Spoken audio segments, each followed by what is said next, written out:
in this idea of building stamina, the biggest tool that men have to build stamina is breathing. So that means that as you're building in your sex play, whether you're self-pleasuring, you're with your partner, you breathe. And so most people tend to hold the breath, breathe really shallow, and tighten up the body as they are, you know, moving towards orgasm. And so then they typically get to orgasm. They feel like they don't have any control in that 7 to 10 zone. It's like 0 is non-arousal, 10 is orgasm. And then, oops, I just went over the edge, like again, right? And so what we're doing is getting men to work with the breath, and so that they can slowly build up their level of threshold. So let's say for most guys, a 7 out of 10 is where they're close to orgasm, but not yet in danger of going over the edge. And so especially when they get to that place of, let's say, a 7, they breathe. They take lots of long, steady, deep breaths. Inhale 4 counts, exhale 4 counts, recirculate that energy in the body,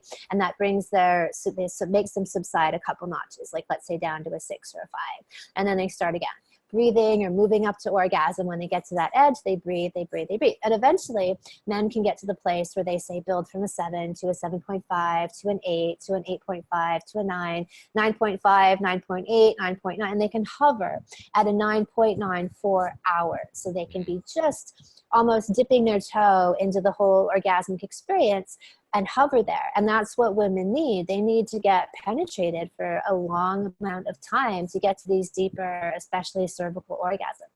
So what eventually happens is that when a man is learning and is able to master hovering at that edge for that length of time, he'll eventually just have the orgasm, but not have his ejaculation, and he'll maintain his erection.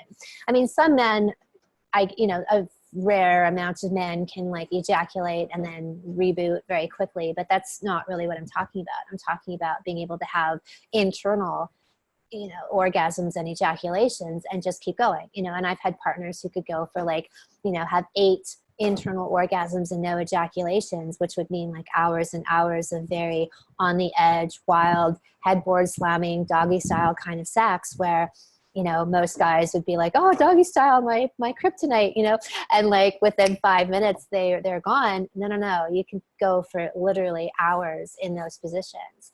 And that's when I talk about the 3-hour sex date. Some people are like, oh, what, 3 hours straight sex? And I'm like, well, if you take my work, yes. But like, otherwise you do some massages, you do some oral sex, you do some manual play, like I mentioned, yoni massage and linga massage. And then yes, intercourse, and then the more masterful you get, the longer amount of time. So all of this is because, yes, it feels good, but the larger benefit than that is that you're learning to harvest this energy.